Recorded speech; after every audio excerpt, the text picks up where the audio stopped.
Hello, people. Welcome again to another episode of Asimi Liontari. I'm your host again, the Jim. That's what I like to call myself. Today I have another guest and a friend of mine. Been knowing each other for how long? Over 40 years, I'm thinking. Over 40 years? Over 40. Okay. Over 40 years. Clarence Hall, he's a vice president here in Milledgeville, Georgia. A real active vigilante, if you might say, a local hero. What would you say about that? Well, if I'm going to be a martyr, I'd rather be one for my people. I couldn't take that. I've been called worse than that. But vice president of our local NAACP 5169. And shout out to all the positive people that are doing great things. And I thank you for inviting me and allowing me to come. And it was absolutely necessary. It's my honor. Yeah. I promise you, my honor to do this, and so much well need. I couldn't thank you enough and commend you enough, and teaching what I see your son, teaching how to manifest and do things, great things. So again, I salute you. Oh, thank you, I appreciate it. Before we get into it, though, I have a few mentions. I want to also acknowledge a few notable mentions. I want to give Mr. Hall credit for introducing me to Floyd Griffin and Commissioner Butts. I haven't met with the mayor yet, but he also brought her to, or well, he is going to be responsible for bringing her to the platform. So those three people right there, I'm giving him credit for that, because without him, I probably wouldn't have done it as quickly anyway, without him having introduced me to him. I want to thank you for that. And also, I need to reiterate some announcement that I made on the last podcast, which I want you guys to stay tuned for the upcoming clock-making series. I'm going to introduce that into the podcast and bring that to you guys as well. Also, I want you to stay tuned for, hopefully next week, I guess Willie Tennyson would be here to share some episodes from his life and some things that he's gone through in his story. And a week after that, I have a very special guest. I know you guys should be able to appreciate the story that they're going to bring. It's going to be a surprise guest. I'm going to allow it to be an enigma for you right now. But I'm looking forward to her coming to the podcast and sharing her story as well. So, but now we're going to go back to Mr. Hall. So why don't we start with, like I like to do, again, I want to go ahead and mention this too. We have not rehearsed anything. I try to do everything here unscripted, unrehearsed. So same thing with Mr. Hall. Even though we've been knowing each other a while, I like to put the cameras on and just see what happens. So with that being said, I'm going to start this series off, or this particular episode off with, tell us a little bit about how you came up. Hey, I promise you, man. As someone just the other day, I say, if you put my shoes on, you'll know why I'm as strong as I am. I played the cards that were dealt to me. But apparently at a younger age, so I'm much more matured. Mm-hmm. I had either you swim or drown. Mm-hmm. See, I had no choice but to survive, because I am the backup. I was the backup. But I thank God for my uncle, man, that was 16 when he raised all of us, 4 sisters and myself. I mean, so, but we were reared in the church, so all that happened. But the village, it comes up with the old proverb, it take a village to raise a child, and the village was stronger back then. Yeah. And, that's where I'm at now. Where I'm at now, just be a man, you got to see a man. Okay. So coming up and become where I'm at to be is where I am, consider myself. And no one has to tell you that you're successful. You have to know yourself from where you come from. Then you know how successful that you are at this point. And how important is it for you do you believe it is for a father to be in a home, like and having hands-on in raising a kid? Well, I don't. My concept is that you don't have to be in the home to be in their lives. So there's a misconception right there that everybody back in the '60s, you had 2 parents home. But then they start implementing stuff on our people that was considered as government assistant, where they remove some of the male figure out the home. I mean, but I'm telling you, I was just interested, I just came up without any parents. I had an uncle was 16, so I have zero tolerance for people that say single parent or the father like that. You could be in their life, you don't have to be in the home with them. Yeah. You have an impact in their life. Yeah. So it's in your opinion, it's not significant that the father actually resides in the home. Is that what you're saying, or? Exactly, long they're in their lives. Okay. You're absolutely correct. But do you think that a kid has a better chance of coming out to being a stronger individual with the father present? Well, in their lives. And I say this too. I say this to my sisters all the time. It makes a difference who you pick as your significant other. If you don't have the father, you need to be somebody that can be a stepfather, step up. Step the game up. So that makes it different. You can't tell a little son you got to get a job if you got your significant other won't look. So that makes it different right there. Who they see coming up. You don't have to be the biological father, but whoever the significant other is, choose wisely because they watching. Yeah. And so, the way you were raised, would you change anything about it? I tell you, it made me who I am today, brother. But I'm telling you that I was making decisions in the 7th grade about your age, your son's age right now. I was doing everything for myself, washing, cooking, and everything. How old were you at this time? I was like in middle school. I was in 3rd grade when I lost my parent, my mother. I'm in 3rd grade. So after then, my uncle, he took us all in, and quite sure everybody want to split up. Everybody want to take the boy, but he kept all us together. Then I think if I'm not gonna thank him enough. So, but even with that, and coming up and even now that's why I had zero tolerance for ignorance. I don't have time for it because I ain't have time to play. So you have to just swim or drown. Yeah, that's the world I came up in too. Right. And I know you older than me, so I'm pretty sure you came up you had more of that to deal with than I do. Well, again, you and I had conversation and some responsibility you took on as a young man, and I admired you for we had the conversation number of the time in the barber chair, right? Yeah. That you stepped up. And it wasn't always easy, but like I said, I can tell anybody, it builds character. It really does build character. Yeah. It does that. So you were raised by your uncle, right? Okay, and how many siblings? How many? Well, I have four sisters, and I'm the only boy. Well, not man now, right? But okay. Four are y'all sisters. Still close today? Oh, yeah, we are. So everybody's still living? No, I've lost 2 in the last 3 or 4 years, and we were close, brother. That's all we had was each other. And then I still, have those moments down. So you don't get over. You learn to live without. I'm quite sure you still have fond memories of people you don't lost, so you learn to live without them. You don't start walking because you break your leg, you just limp. So I would take a best place in my heart for them, but we had to keep moving. I have other outside sisters too, but we came up together, don't get me wrong. I had other 3 outside sisters as well, but my 4 sisters, we was real together. Okay. Yeah. Got a question I ain't never asked anybody. Ready? Okay.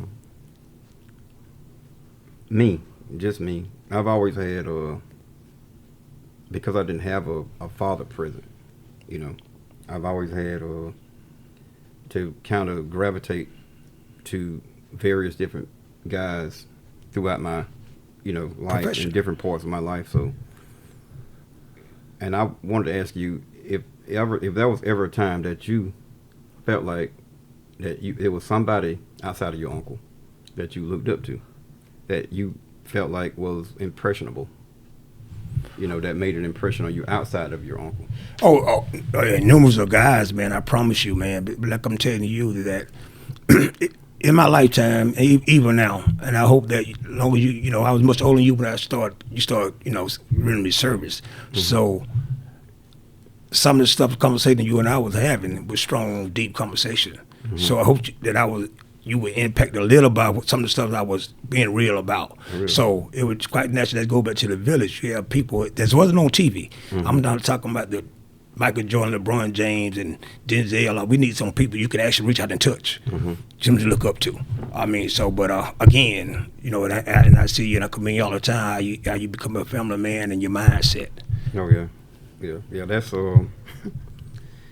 that is remarkable, to say the very least. Well, I ain't never thought that you thought that much. Oh no, I mean you and I. Trust me, bro. You and I have some conversation, and I watch as well, right? And I say, now you meet a lot of heads. You cut a lot. You've been doing it numbers of years, but it's not how many cuts that you have cuts you cut. It's how many lives you impact to sit in that chair. Yeah. People come through with some serious situations, and just giving the right. You can do this. Don't do that. Man, you know you can beat this thing. Oh, encouraging words. See? Yeah, and you know it's so prominent in our society now that so many black or so many people in general. Those are the ones I come in contact with more black people than anything. Not to say anything about that it's a black or white thing for me anyway. But it's so many people that are being impacted by the fact that you know they don't have any inspiration. It's like their dreams are being killed or altered or changed or somewhere along the line, you know, and they don't have the strength or the willpower, I feel, that they need in order to persevere, you know, to make it happen, to see it through to the end. Yeah. And that's why I came in. I talked to a young man this morning, you know, and he basically, for lack of a better word, he's lost right now. He is lost. He's in a cloud. And I gave him as much inspiration as I could, you know, to try to hopefully charge his battery up to keep him focused and, you know, marching in the right direction. Because he doesn't have his father, and his mom basically, you know, women, when it comes down to teen boys, I think that sometimes they're a bit of loss. Not my grandmother, because she was man and woman, you know. But she had both sexes. But on the real tip, most of the young folks now, if they don't have some structure, if they don't have a person that they can go to guide them, you know, they are going to be lost. Yeah. And so that's why I can kind of come in when I see the younger dudes that I come in contact with, or even the females. You know, I try to give them the inspiration and the best advice I can to kind of keep them on the right path. Well, again, like I'm telling you, that the number of the people that come through here, some people just need that pat on the back, and he might be, you might be to him what I were to you. I'm saying others. I mean, that impacted your life. He's always had people around, and so you know, with the business that we have, it never was about the money. It was all about the impact of young brothers' lives. Yeah. Many people, I think we made a difference in their lives. They still come back. The reason I know it to be true, because they still come back and say thank you. When I meet somebody in the road and say, thank you for giving me an opportunity. Thank you for doing this. I mean, when nobody else is looking at them underage whatsoever. So that's pretty much what I was grateful in the detail shop would pretty much started on those bases right there for that reason. Not become rich, just to help. Yeah. That's wonderful. Yeah. Now, let's get to the part about how you became active with the pro-black. What did anything happen to you? Was it an incident that occurred? Was it a story you had heard? Or, I mean, what provoked you? What motivated you to want to, you know, kind of go towards the pro-black mindset? Well, it never was a certain incident, but I consider myself like I've been here before. And I was born in the 60s, so I experienced some of the segregation where you had to go to different places and stuff like that. So when you come kind of like a historian that I am, consider myself, it compels you to want to share with others. I mean, so that you can know where, let them understand that where they come from. Because see, what you love, you don't hurt. I mean, so that's what you see. Basically said that same identical thing to that young man this morning. Right. He's in a situation. I don't mean to cut you off, but he's in a situation where he's a teen, okay, and he's in a relationship with a female that is abusing him physically. And I told him, I said, look, if you had a car of your dreams, how do you show demonstrate to that card or to yourself that you love that card? Do you do that by kicking it, beating on it, or putting dents in it? He's like, no. He frowned up. And I said, okay, well, keep that in mind and put yourself in the place of that car, and she the car owner. So how can you tell me that she cares about you even, or even, love you, if she's beating on you? You don't beat on anything that you love. You don't do that. So I can tell you from not even meeting her that she cares nothing about you in that sense. So you need to abandon that relationship immediately. That's basically that's the advice I gave him. And we went on to talk about some other stuff, and I gave him some more examples, but when you said that kind of brought back that memory. Yeah. But you can pick up where you left off at. But it goes back to that, what I'm saying, the impact, and you couldn't put it no better than that. Love, not bruises. I mean, so you got to remove yourself. Any of you people out there in an abusive relationship, whether it's a man or a woman, do yourself a favor and abandon it, because it's only going to get worse. If you start off with you plant a seed grows. No doubt. Anytime somebody start off with a subtle abuse, whether it's verbal, whether it's physical, it's probably more than likely, from what I've observed since I've been here, it's going to get worse. Okay? Yeah. I mean, because, and I don't condone that activity, because, again, my mother was taken from domestic violence. So that's why I'm totally against that. I mean, you've got to, and I don't give any of my sisters in relationship. Just don't beat them. Or my daughters. I don't care. You can stay out long as you want. That's up to them. You don't have to pay any bill. Mm-hmm. Just don't put your hands. Just don't beat them. So we got to get to that point. Cause like I'm saying that we got to love each other, brother. Like I'm telling you, that's your son, and you and I both be brother. That makes that my nephew, right? Mm-hmm. I'm saying, so that's why I look at things. So when I say a brother or sister, it's out of respect. Mm-hmm. When I say that, I get out to them, but everybody's not your brother. They are to me. So it's out of respect. Instead of using the foul language, we got to understand how to address people. Mm-hmm. I mean, that's why you hear me say, "What's up, my brother? What's up, my sister?" It's out of respect. Yeah. That's why I use it like I use it. Yeah. Okay. So let's do this. There was an incident that occurred last week. Okay. Now, I know you're saying last week. Yeah. Today's Sunday, so it's another week. Yeah. Okay. What day of the week was that? Wednesday evening. What was the date on that? Count back. Today's Sunday. Whatever Wednesday. What that makes it? The 14th, 13th. 13th. 15th, but the side. 13th of March. Right. 2024. Right. Okay. Tell us a little bit about the incident that occurred at Theo's Muffler. Theo's Muffler Shop. That's what we're going to talk about today. Yeah. Well, an unfortunate incident, brother, and I promise you that. But, I kind of stay half-cocked because, see, I don't want to surprise. I don't want your son to experience stuff like that. And unfortunately, that it's not going nowhere. We have to have these tight conversations. I mean, so whatever reason they brought that on, but the young lady went there just for service. Mm-hmm. Like they're coming here for service. Yeah, and I want to say this about, before you get into your story. Yeah, I've had some work done by Theo's. Never had any problems, no issues with him. I even had a conversation with him once or twice outside of his business. Mm-hmm. I ran into him at Walmart. Never had no issue, no problem with him. And for when I heard that occurred, it was, to say the least, it was nerve wracking. That we're still it's just surprising to me and shocking to me that I've lived as long as I have, and we're still. It's like we're going backwards to me. In time. We're going back in time. Well. And I don't like the fact that happened, and so that's why I'm mentioning it now. Right. We're gonna try to keep this as as clean as we can, but at the same time, we can't just keep turning a blind eye to things that keep happening to our time. We just can't keep doing it. Well. And you're absolutely right. If you go biblical, when God spoke in the earth in existence, mm-hmm. He gave man rule over the fowl, fish in the sea. Mm-hmm. He did not give him rule over another man. So some kind of way they seem to think that the superiority should be that way. I don't know if they call the relationship or the picture of the Jesus all up in the doctrine to take on. I don't know what it is, but however. And I go back to say that, and like I spoke to them, we're not from the turn the cheek generation. I don't turn the cheek enough. I don't have any more cheeks to turn because now, they're afraid of you and I, but you got a daughter, you got a sister, you got a mother, you got your children were reared by ladies. So now what they do, they disrespect our women.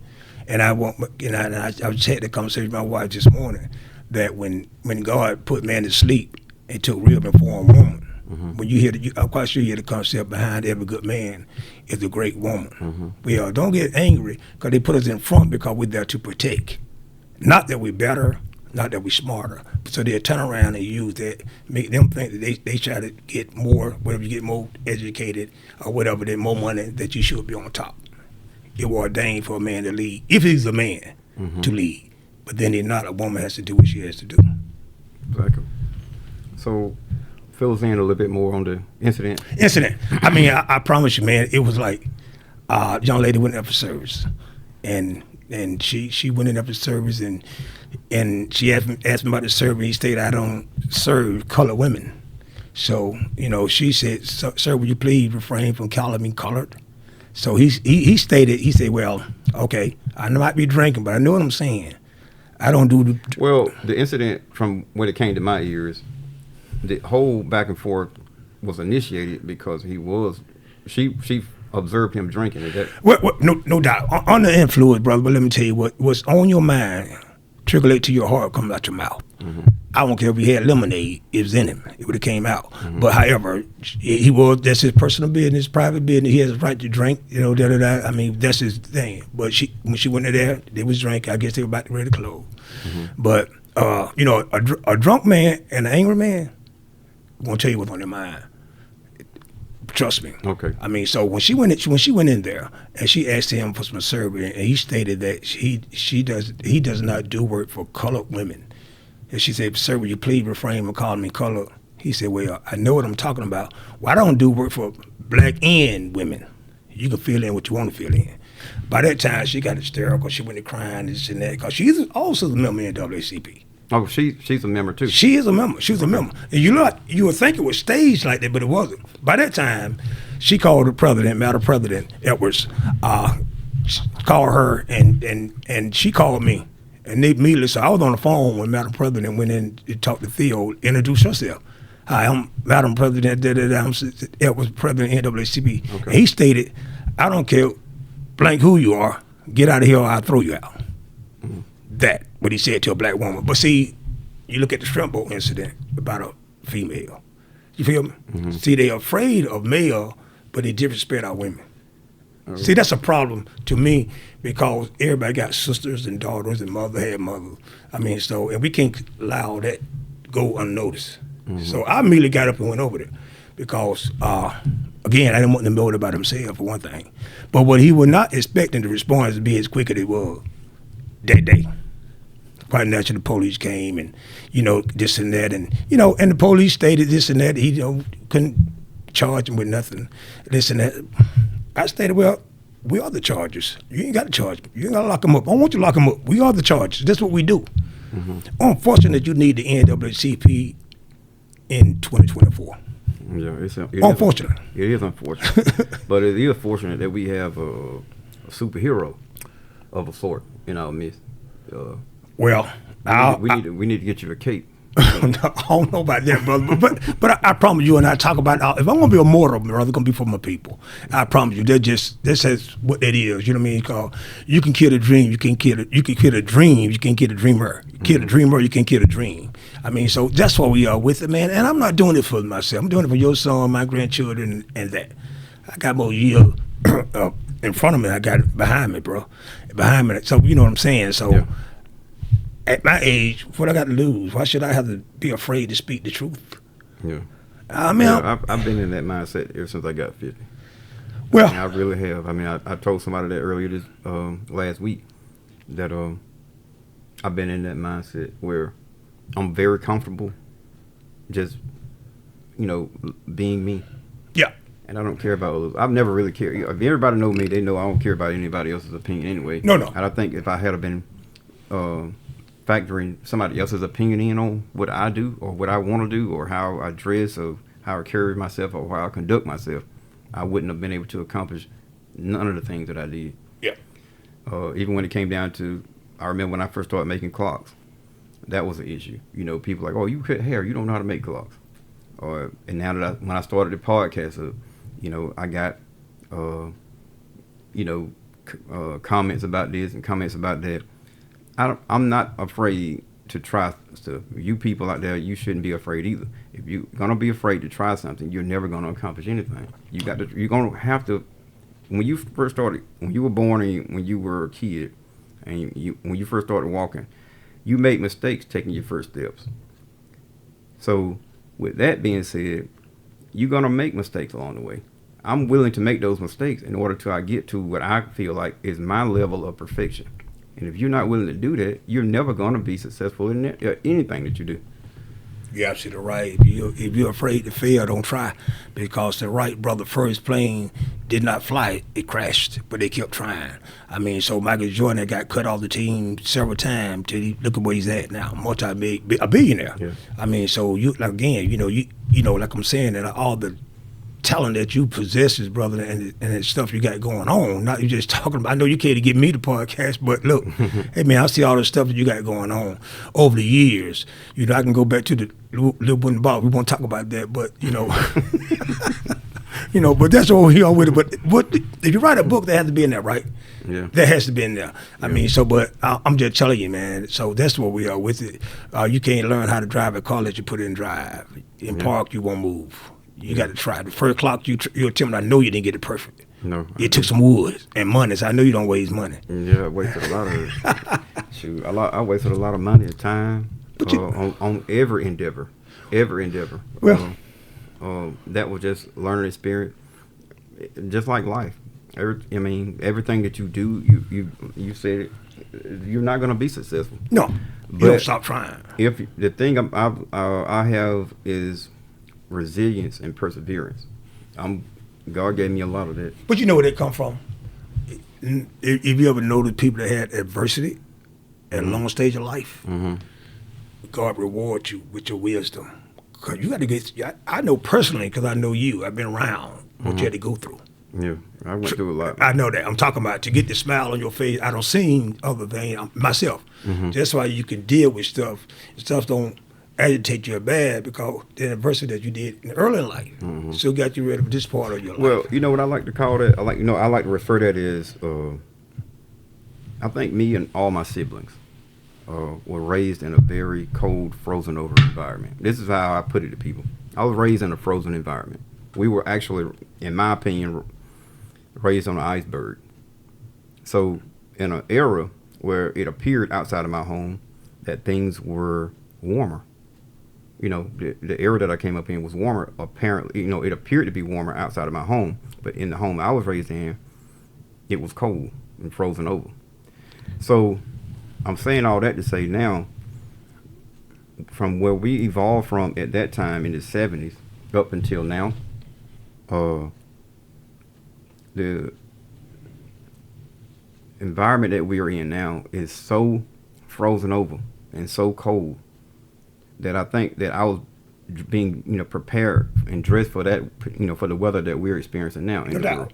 Because this world right here, man, is super cold compared to the one we came up in. Yeah.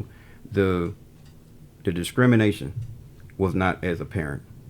A whole lot of things like with the law allows now, they wouldn't allow it back then. Yeah. It's a whole lot of things that was suppressed and kept to themselves, people's opinions about other people. Whether it was favoritism or whatever, it was not on display as apparent as it is now.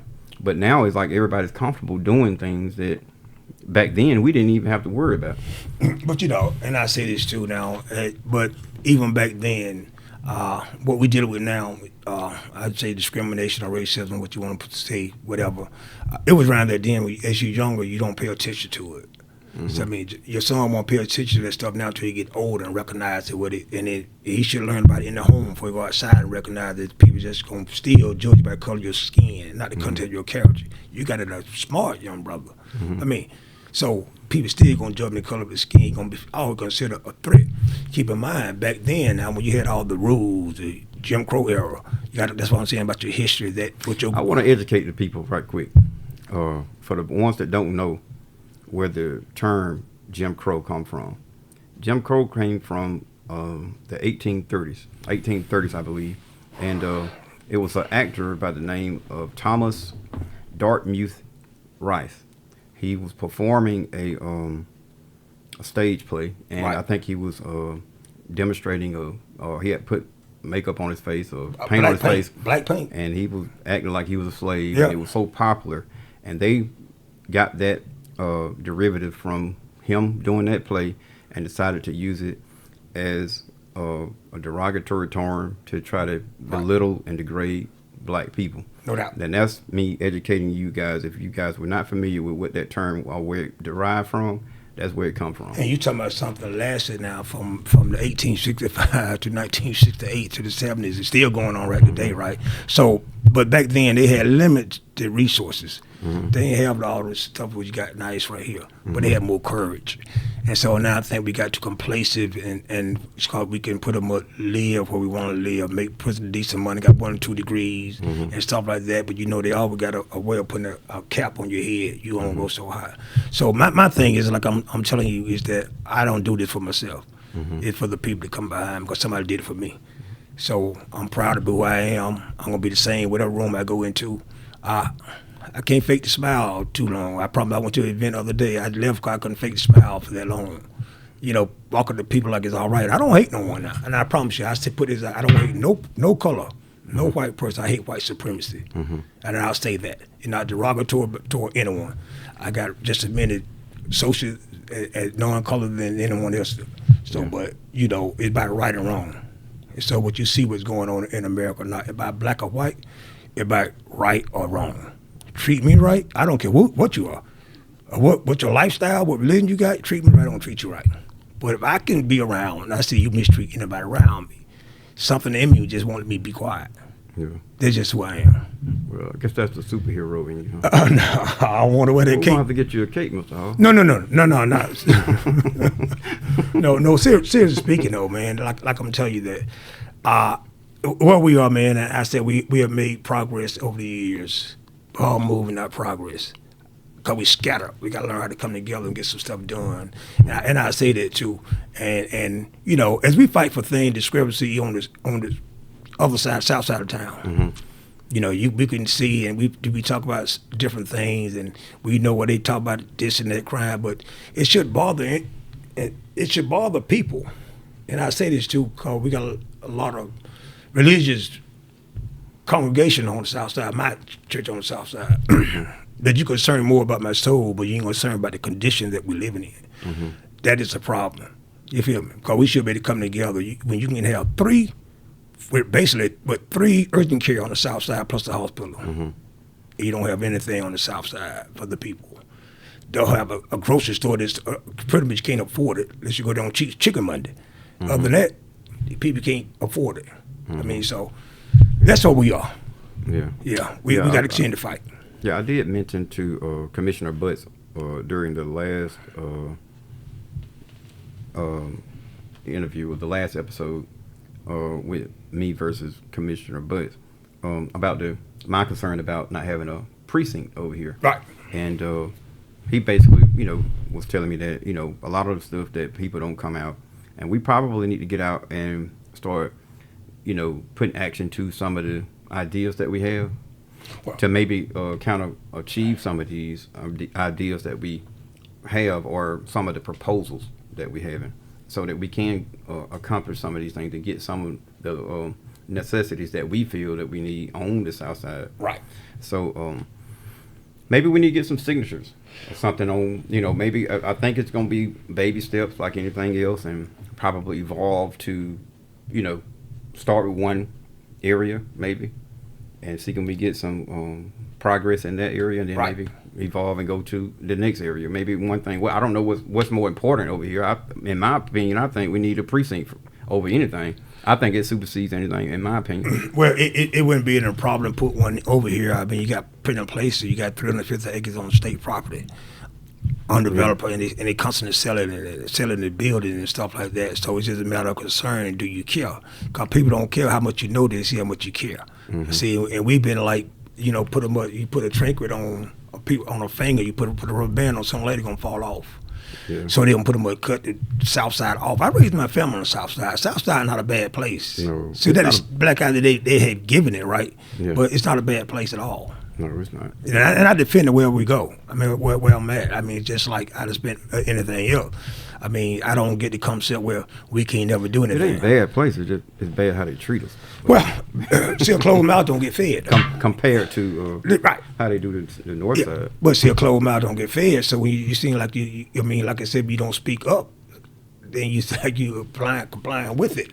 That you're in agreement with whatever it is. I mean, so that's what we got to learn how to do, to speak up, and it be new to a lot of people. But I promise you, I don't think I can tell them, if you're not gonna get in the fight, don't attack the one that's doing the fighting. Exactly. That's the problem that we have as being African American, that they can criticize you for doing something, but yet still they want to sit on the sideline and not do anything. Not do anything. Yeah, I understand that mentality because I know they're scared. A lot of people scared. Yeah. To even I created this podcast here for the common person.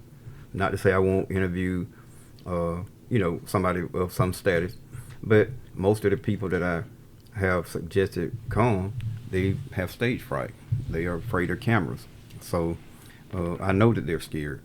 And if they're scared to come here and basically relay their story to the audience or to the people, I can't expect them to do anything else that requires some level of courage. Again, you're absolutely right when you're talking about being afraid. Until you relinquish your fear, you're not free. Yeah. That's what freedom is. That means I care less about what other people think about Clarence Hall and what I'm doing. And I promise you, and I respect authorities, sheriff, mayor, whoever they are. Mm-hmm. I respect them all. But the fear part is gone. They should have got me years ago when I was doing everything under the sun. Well, I'm glad those days are behind you. Well, but guess what? You saw me through all of them. You saw the good. Well, I may have, but I wasn't aware of what I was looking at. I was naive. I was a naive dude. I know. I've never been really street oriented. So no, you haven't, because I know the story. But when I met you, you was like 15, 16 years old.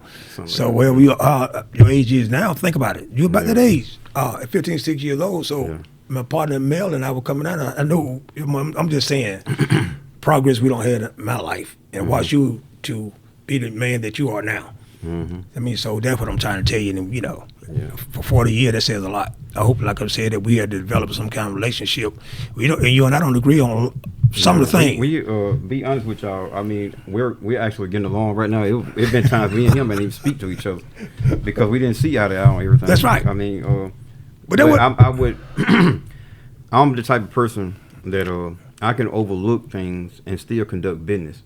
I don't take business and mix it with personal. No. I've never been that type of person. I've had to explain that over the last couple of weeks to a few of my clients.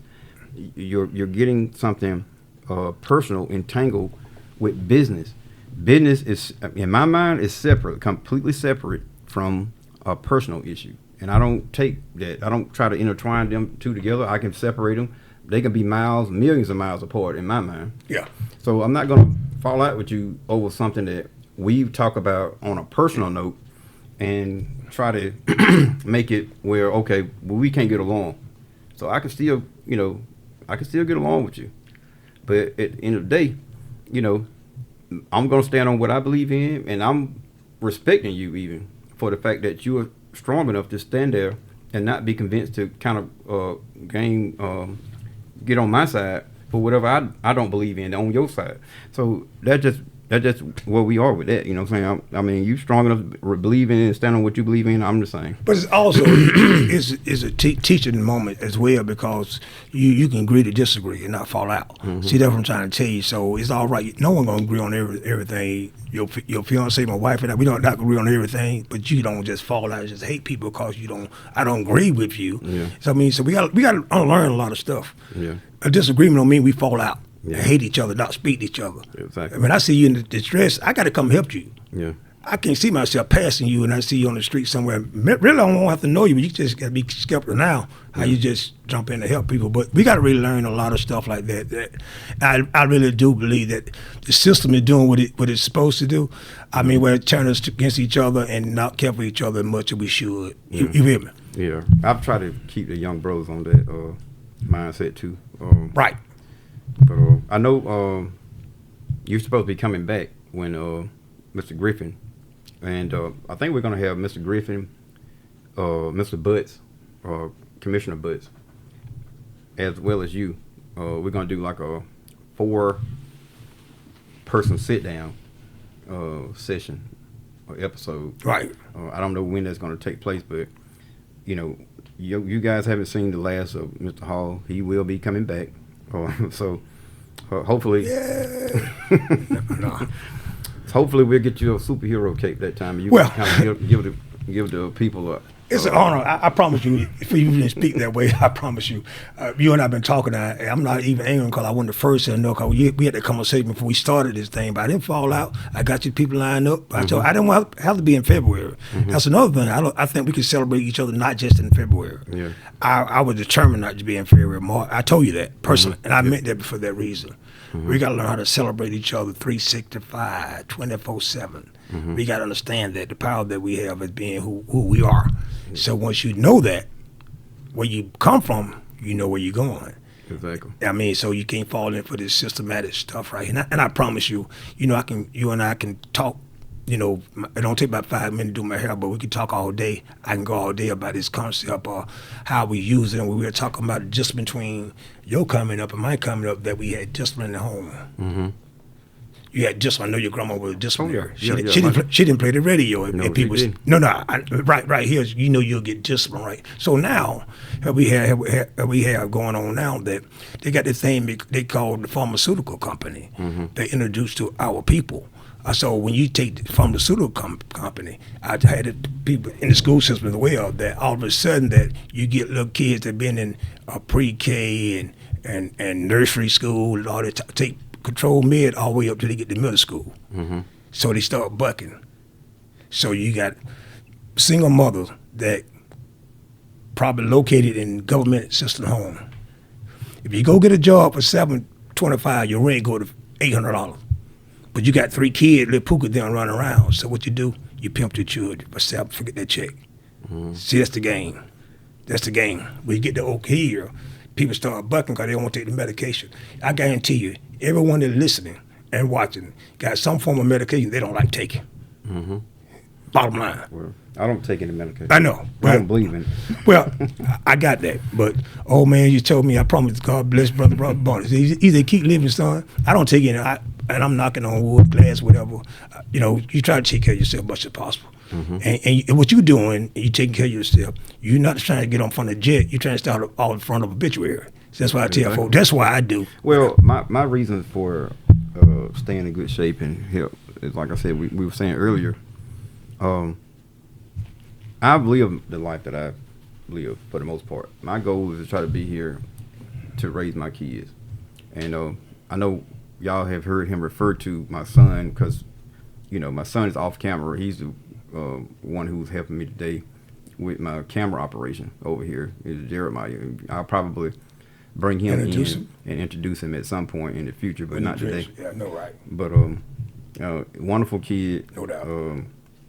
I mean, he just, I can't even say enough about him, and I would probably say the same thing to him about him, regardless of whether he was my kid or not, if I knew him like I do now.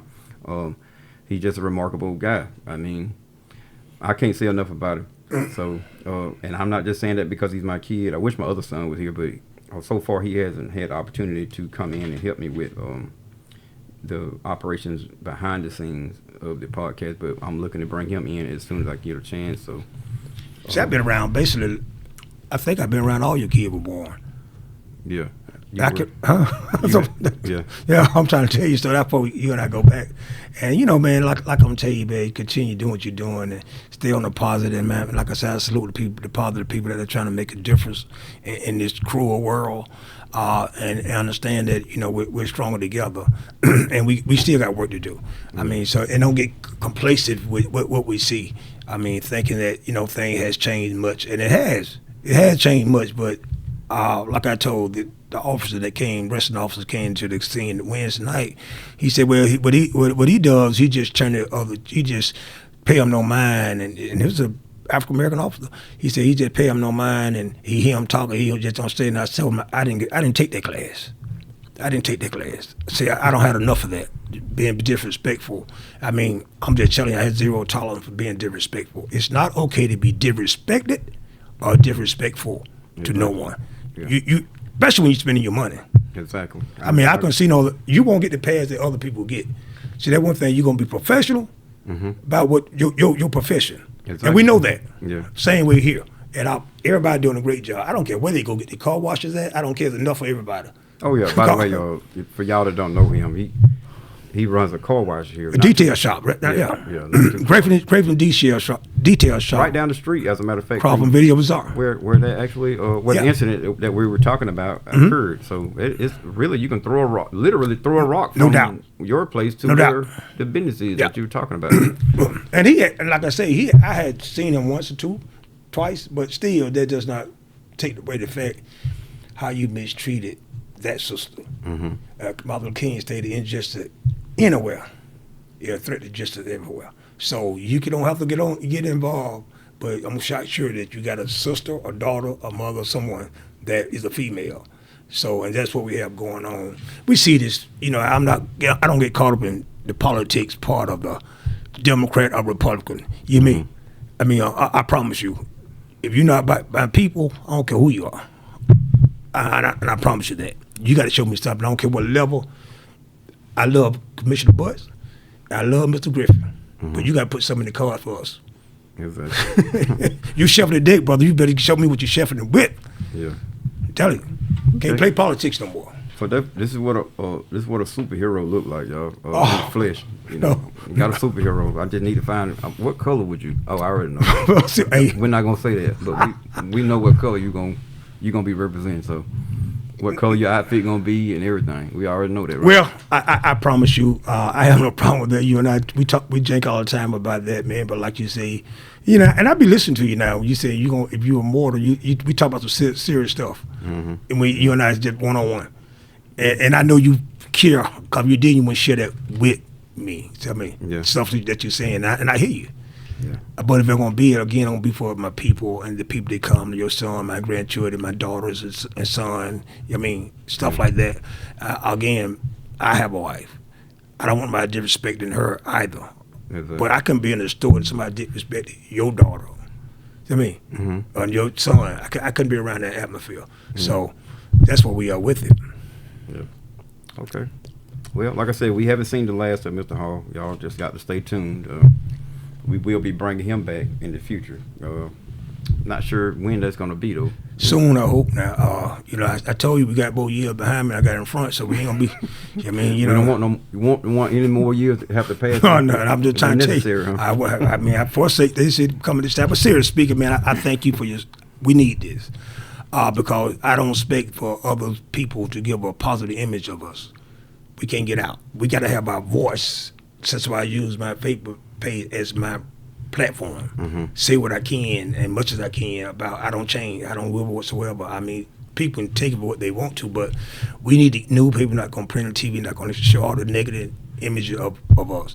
We got to see good young people like your son and others right there. It's like I'm telling you. I went down to the Baldwin High School alumni ball yesterday.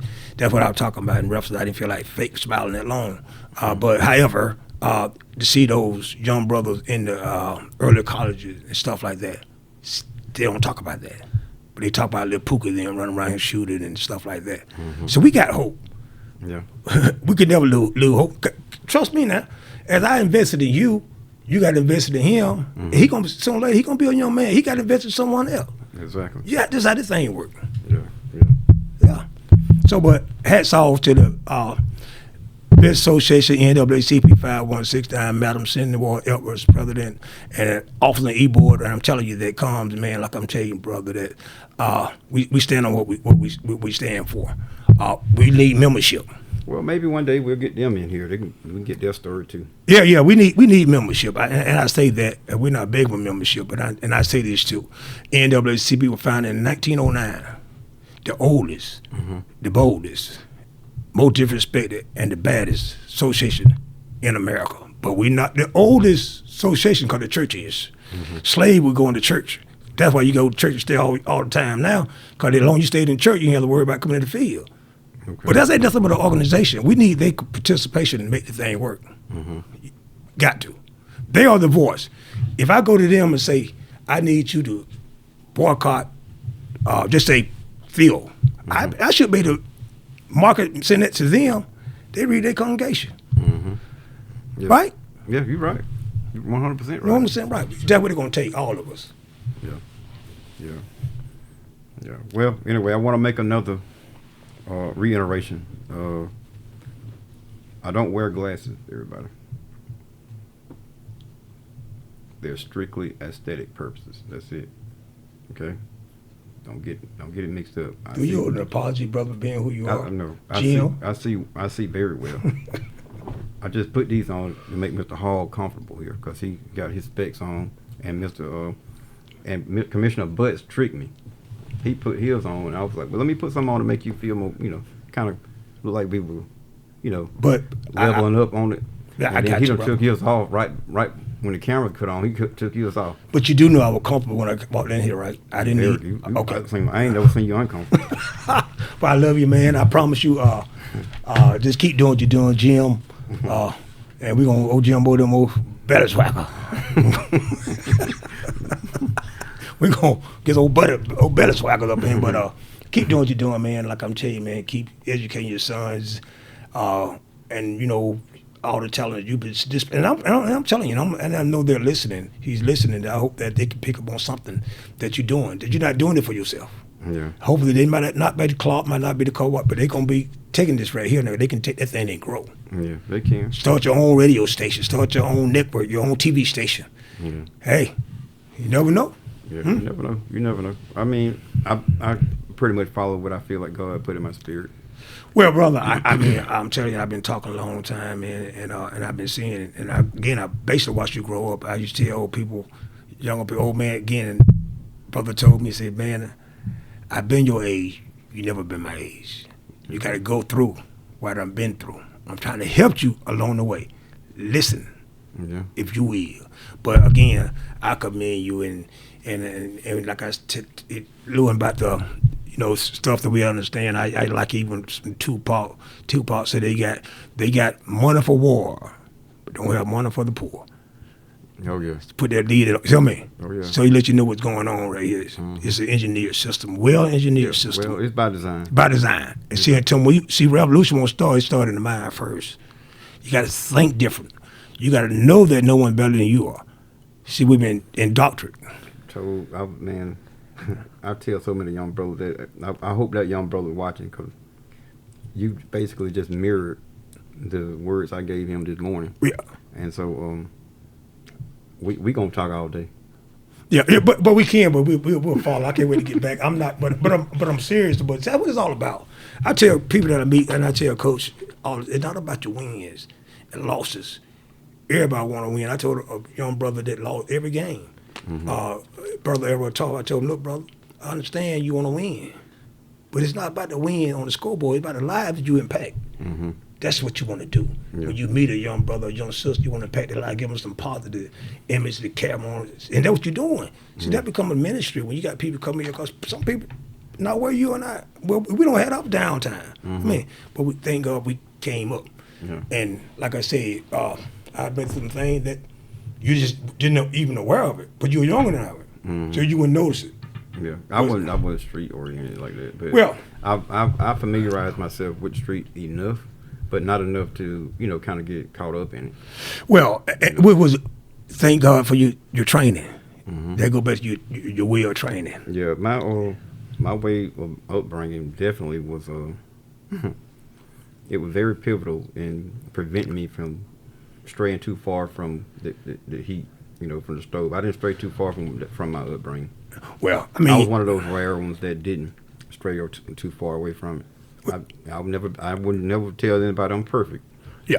But it's a lot of things that I've never done. One thing adversity would do, either make you a man or break a man. And you just persevered through it. I'm telling you, because I know your story.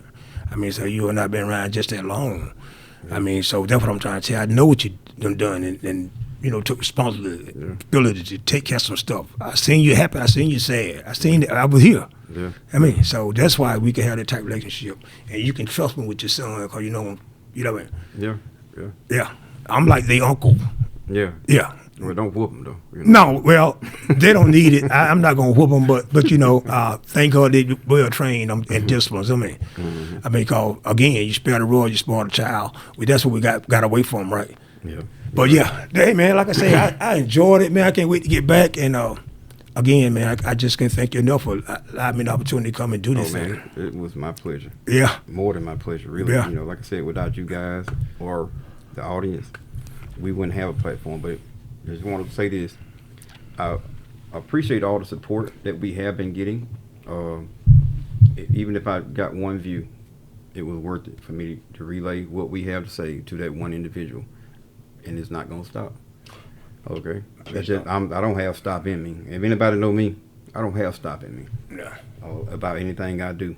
So we're just gonna progress and get better and more improved.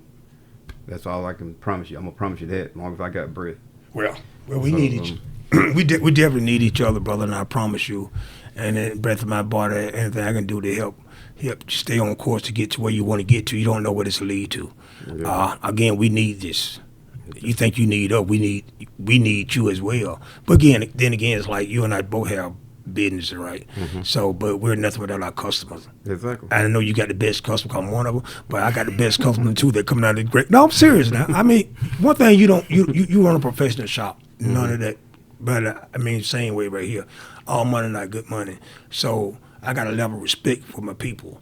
But I lose one of them because I'm quite sure you done lost some customers. I'm telling you, it seemed like you come like family. God has been so good to me. I mean, and a lot of people may think that you don't have what you need. I don't think you need is God, man. Well, no doubt about that. That's all I need. But your greater access with God is your work ethics. Mm-hmm. Trust me. I got a good work ethic. That's what is most after God. It's your work ethics, bro. You get up early, go to bed late. That's anyone. I don't care if you basketball player, baseball player, whatever you are, you desire to be. If you don't got no work ethic, good work ethic, you can about forget it. Mess with lazy people. You don't progress. I mean, it's your after God. It's your work ethic, huh? I know that. Nothing about me lazy. Work ethics, though. Nothing about me lazy, y'all. Yeah. Nothing. Well, we ain't going on there, but hey, bro, that's what we are. Okay, so we're gonna sign off again. We're going to have Mr. Hall come back again with former Senator, former Mayor Floyd Griffin, and Commissioner Kendrick Butts. And maybe Madam President Edwards. Okay. Her and I can come back together, however you want to do it. But it doesn't matter, man. But in my closing, I'd like to say this too, man. And I don't know, one of the greatest things I never look down on anyone. Only God sit that high. Only look down when you're picking a man up. Mm-hmm. And peace be unto each one of you. You know what I mean? So I thank you again. Okay. Thank you. Yeah. All right.